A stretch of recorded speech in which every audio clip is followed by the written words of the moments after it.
Hey, Lee Robinson here from American Sentinel Canine. Thank you for tuning in. We appreciate your support and I hope that you enjoy this video and learn something from it. What we're going to discuss in this video is the 4 stages of competence as a breeder or trainer.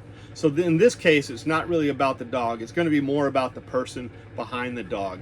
And I wanted to bring this up because I do see a lot of people talking online, and it's important that if you want to become a better individual in whatever craft it is, whether it be dog training or dog breeding or mechanics or whatever, being an electrician, whatever it is that you want to do, there's basically 4 primary stages of advancement and growth in an industry, in a person's professional ability. Now, don't get me wrong, even if you get to the last stage of skill set, there's always room to learn more. Perfection is basically unobtainable, but if we pursue perfection, we will obtain excellence, and we need to be a student of life and continue to grow no matter what. Now, with that said, I do have decades of experience in guard dogs and hog catch dogs, and then I also had another decade of experience with doing some obedience training prior to this. I've never been a person that goes out to do a lot of competing, because a lot of that competition stuff, if you look how those dogs heel, a lot of times they're looking up at their owner and they're prancing really proud and happy, and it's really neat to see. It takes a lot of skill and it's artful. But that's just not what I'm interested in. I want my dog to be aware of the environment. So instead of looking up at me and prancing, I want the dog to be aware of the environment. So I want a heel to be just a simple heel. Don't pull on a leash, stay by my side. It doesn't have to be your shoulder by my knee or your neck by your collar by my knee, but just in the general vicinity. I'm a little lackadaisical on that, so to speak. Now, sit means sit, down means down, stay means stay, come means come, leave it means don't mess with it, no means stop whatever you're doing, and whatever. Okay, so you get the general idea. But in protection or hog catch work, things can get a little bit more complicated.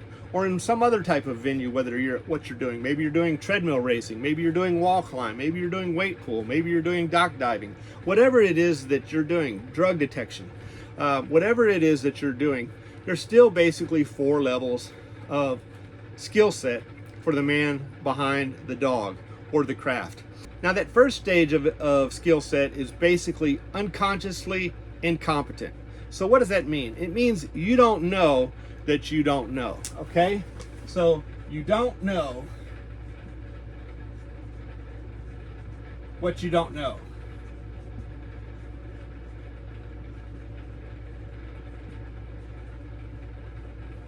Now, this type of person is, generally speaking, the worst. And you will sometimes see these individuals online with really strong opinions about things because they maybe understand one small part of the picture, but they also don't understand something else.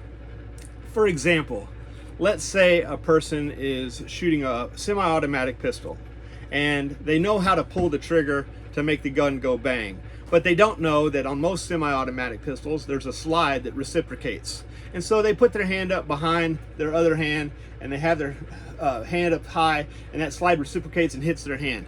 Well, they just got injured because they didn't know what they didn't know. They didn't know that slide was going to come back and hit them in the hand and cause them an injury, right? Or cause a failure to feed or failure to eject and basically cause the gun to jam up. They just didn't know what they didn't know. And what they do is get injured, or they have a level of incompetence and they didn't even know that they were incompetent. This is a very dangerous level of any craft. An electrician can burn your house down or kill somebody. They are unconsciously incompetent. So it's important to advance and get to a consciously incompetent. That's the second stage. And that's when you know that you don't know. At least in this second stage, now you have somebody that's willing to be a student. They say, there are some things that I don't know, and I understand that I don't know, so I'm going to shut my mouth and hear what you have to say because I'm here to learn today.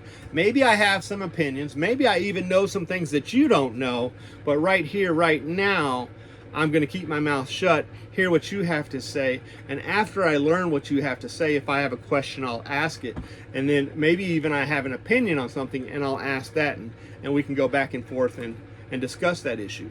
For example, back in 2006 or 2008, I'm not exactly sure, I took a dog out to Ivan Balabanoff's place in Florida, and I saw advertised protection seminar.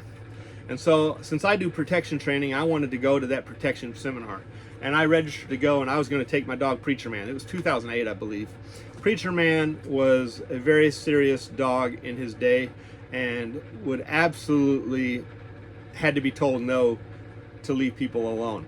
He would sit, he would down, he would stay, he would come, he would heel and whatnot, but his instinct was to annihilate anybody within distance unless I told him to leave it alone.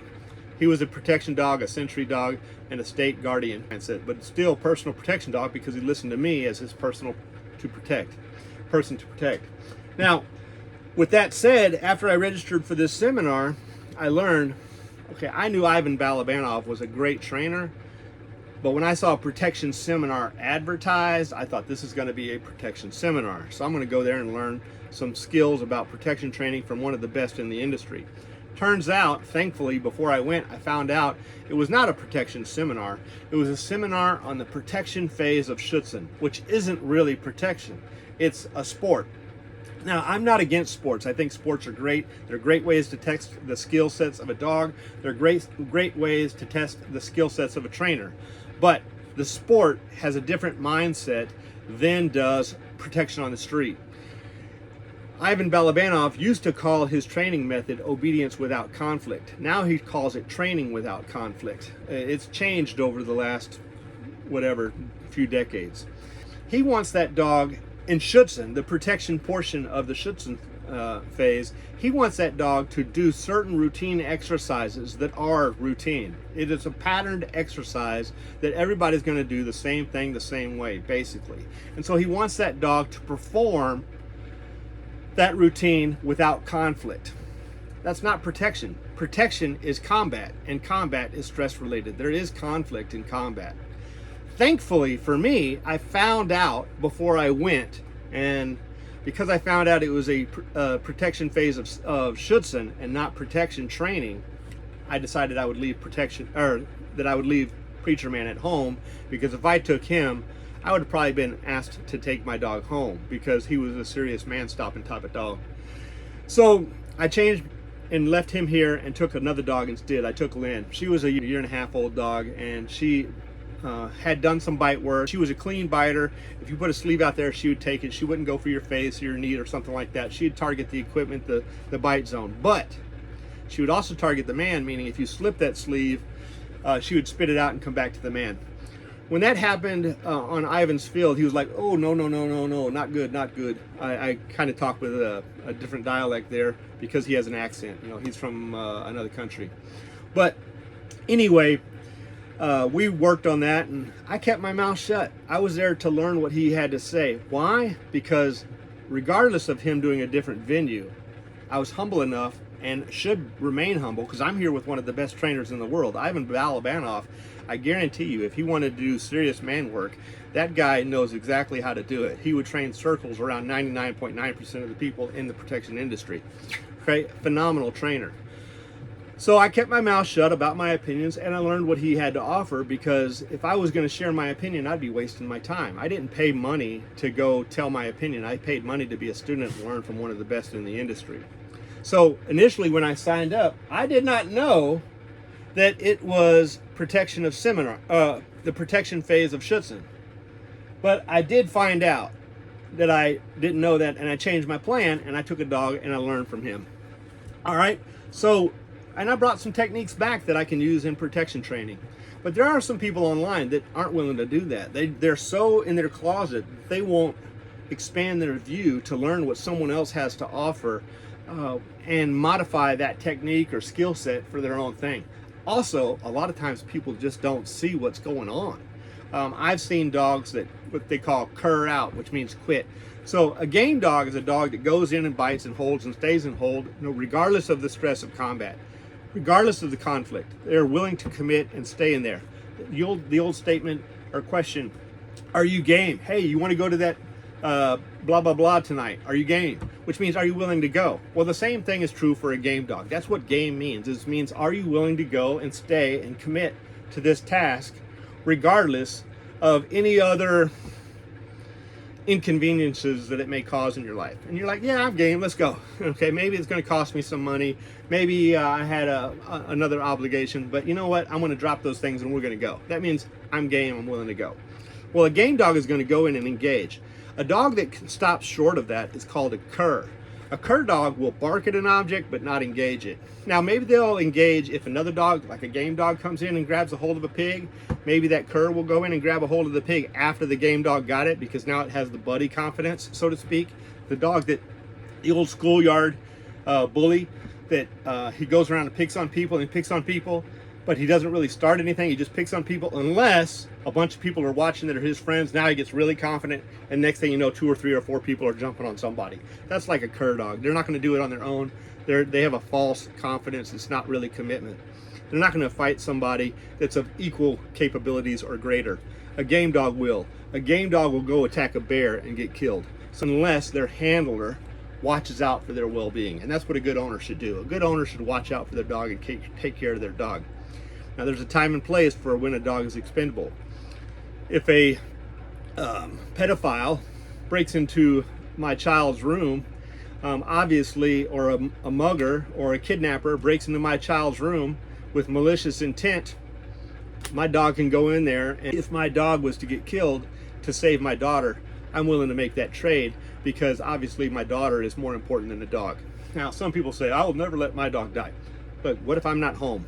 If I'm not home and my wife and daughter, all they have is their dog and a firearm, but maybe they're stressed and they just want to get out of the house while the dog is entertaining, that's no hard feelings towards them. You know, it's their idea or it's their intent to protect themselves first.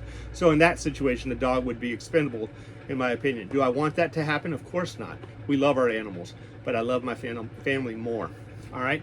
So this is something that some people just don't understand. They don't look at the big picture. They have their small mind. Maybe it's a single man that lives alone, and so he doesn't think about, oh, you know, sometimes a dog might protect a child, and maybe a dog will be expendable. So anyway, I digress. Let me get back to that point. So that cur dog that I was talking about, a lot of times they'll bark and bark and bark, and maybe they will even engage, but they're not committed to it. This is not a good candidate for a guard dog, because you can't rely on that dog to protect your family in the absence of a backup force, such as the man of the house or whatnot. Now, I have seen dogs cur when other people haven't seen them cur, and I back off on the pressure if I'm the decoy. Maybe they are not in a position to see it because they're behind the dog, but I'm looking at the dog's face and I'm standing in front of the dog. Well, before a dog curs, it's going to turn its head, and before it turns its head, it's going to turn its eyes. So you'll see the dog's eyes go to the side, then its head go to the side, and maybe it'll lift its paw up a certain way and start to back up, and it's not backing up to jump. It's backing up because it's ready to get out of there. And I modify my behavior as a trainer to get that dog to come back forward and build its confidence. But some people can't see it. So they don't know what they don't know because they didn't see it. Maybe they don't have the skill set, maybe they just didn't have the positioning of seeing the dog's face. All right? Now, in time, they can get better when they know they don't know. And then the next stage of progression is now they learn and they know that they know. Here learning occurred. Here they are consciously incompetent. They know that they don't know. Here they're consciously competent. They know that they can do it, but they're not good at it yet. And the reason they're not good at it yet is because it's not a reflex. You know, Bruce Lee made the statement that he punched or did a certain exercise so many times that he didn't have to punch. The punch just happened by itself. He said, be like water and just flow with whatever's going on. And the reaction just happens by itself, automatically. That's when you get to the last phase of a skill set. And that means you are unconsciously competent. That means basically you, now this one I should probably just write out, unconsciously competent. All right? Because since they're unconsciously competent, it happens as a reflex. Whatever their training is, it just happens as a reflex. I don't want to write down they don't know that they're competent, because they do know that they're competent, but they don't have to think about it anymore. They just do it automatically. It's just a reflex. Like righty-tighty on a screwdriver. And you don't know what you don't know. You don't know that you're supposed to turn it with a screwdriver. Maybe you grabbed a hammer and tried to hit it and you're like, this isn't working too well. Maybe you grabbed a hammer and tried to pull it out with the claw, and you didn't know how to do that either. So you don't know what to do. You don't know what you don't know. And then eventually you learn, oh, this is a screwdriver. Maybe it's a Phillips head screwdriver. Now you know that you didn't know, but you still don't know how to do it. So you put the Phillips head on the screw and you mess around with it, and you turn it one way and something happens, you turn it the other way and something happens, and eventually you learn turning to the right makes it go in, turning it to the left makes it go out. Now you know that you know. So you can still now use the screwdriver, but you have to think righty-tighty, lefty-loosey. All right? And so every time you walk up to a screw, you say righty-tighty, lefty-loosey. You now are better than you were before, but you still have to think about it. You're not just an automatic mechanic. And so eventually you'll do that so many times that you don't have to think about it. You're unconsciously competent. You just go in there and you don't think righty-tighty. You just think, I got to put this in. And you just turn to the right. Or you think, I got to take it out. And you just turn to the left. Now, so how do you advance in these skills? The way you advance in the skills is you avoid these types of teachers, for sure. You avoid the ones that don't know what they don't know, even if they have strong opinions. They just don't have the experience, they don't have the education. Maybe they big fish in a small pond, but they really just don't know. They're trapped in their delusional world and their delusional perspective. And also you want to be careful of the ones that know that they don't know, but they're not going to try to teach you anyway. Because if they know that they don't know, they're going to be a student. These people you don't have to worry about. These people here are safe, unless you're the one doing it, right? So if you know that you don't know, then basically you're going to hire that job out to somebody else, or you're going to shut your mouth and not be a teacher because you know that you don't know. The dangerous ones are the ones that don't know that they don't know. They know what a gun is, they know pull the trigger is, but they don't know safe handling. They don't know how to actually use it properly. These people are dangerous, but because they know what a gun is and they want to be macho, they're going to try to tell other people how to use a gun. That's a very dangerous situation because they can't teach you and they can't even be safe themselves. The ones that know that they know, you can learn some from them. And sometimes these people can be good teachers because they're still thinking about it themselves, and as they think about it, they think righty-tighty, lefty-loosey on the screwdriver example. They can tell you righty-tighty, lefty-loosey because that's what they tell themselves.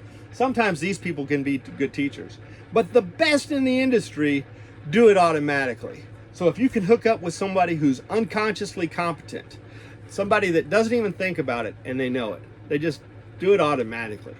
That's the type of person that you want to hook up with. So select your teachers wisely. Be careful for the ones that have to be careful for the ones with a very small paradigm that always try to look at something with a magnifying glass, not because they want to look at every part of the picture in detail, but because they want to look at one tiny part. But they forget the big picture. These people can be dangerous. You need to know enough about the whole subject to develop true competence. Okay?